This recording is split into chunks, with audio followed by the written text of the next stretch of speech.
কি বলছেন? আপনারা তো বললেন যে 10 লাখ টাকায় হয়ে যাবে, এখন আরো টাকা লাগবে বলছেন? 10 লাখ টাকা তো ইনিশিয়াল খরচ, ওটা জমা করলে তারপরে আমরা আপনার বাবার অপারেশনের প্রসেসটা শুরু করতে পারি। তাছাড়া রোগীর হাজার রকম টেস্ট, ওষুধের খরচ, ইঞ্জেকশনের খরচ, ওগুলোকে দেবে বলুন।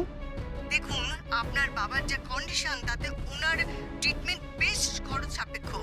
আপনারা যদি খরচ চালাতে না পারেন তাহলে আপনার বাবাকে শিফট করিয়ে অন্য কোনো হাসপাতালে নিয়ে যাওয়ার ব্যবস্থা করবেন।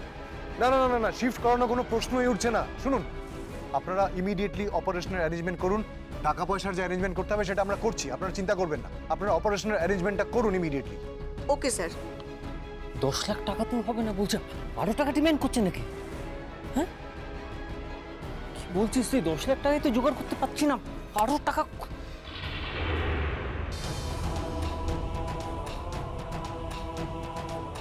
এই নে আর্য, বলছি কি আমার যা যা গয়না আছে সব বিক্রি করে দি, কত টাকা হয় তুই দেখ।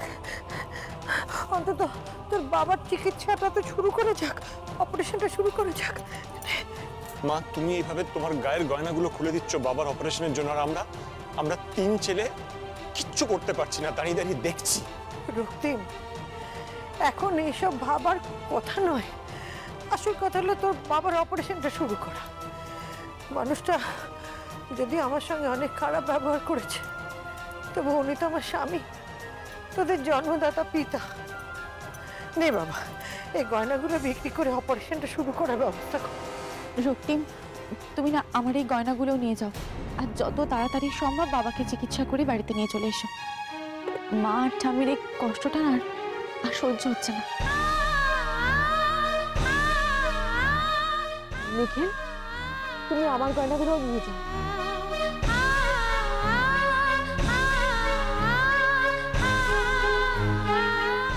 তুমি তুমি তোমার গয়না দিয়ে দেবে নিহার? হ্যাঁ, দিয়া চলে গিয়েছে, আমার চোখ খুলে দিয়ে গেছে। আর তাছাড়া আমি এতদিন ধরে দিয়ার ওপর যে অত্যাচারটা করে গিয়েছি, যে অন্যায় করে গিয়েছি, ধরে নাও না এই গয়নাগুলো দিয়ে আমি তার প্রায়শ্চিত্ত করতে চাইছি। বেবি, তোমার তো অত গয়না নেই, আর যা ছিল সেগুলো তো তুমি আমার কাছে রাখতে দিয়েছিলে। ঠিক আছে মম, ঠিক আছে, তোমার কাছে যেটুকু গয়না আছে সেটা নিয়ে এসে তুমি নিখিলের হাতে তুলে দাও। দেখো মম, আমার গয়নাগুলো যদি আজকে প্রয়োজনে কাজেই না আসে, তাহলে সেই গয়নাগুলো থেকে লাভ কি বলো তো? নিহার, তুমি গয়না দেওয়ার কথা বলছো, আর আমি একটা লম্বা চওড়া মানুষ যার এই হাত পা সব অক্ষত আছে,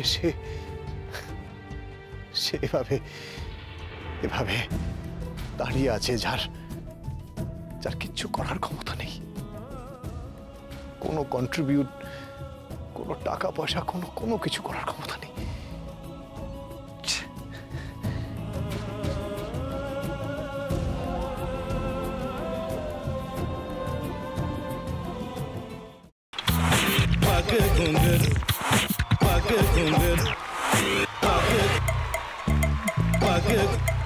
sa sa sa ga ga re re sa ni ni ni sa sa sa ga ga ga pa pa ma ma ga re re ga ga ga pa ni sa ma pa ni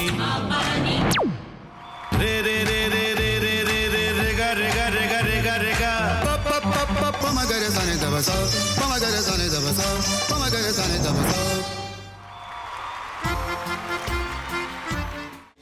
ভাতের সঙ্গেই খায়। তোমার ইলিশ মাছ actually ভাতের সাথেই ভালো লাগে। এইবার আরেকটু জল লাগবে। হ্যাঁ,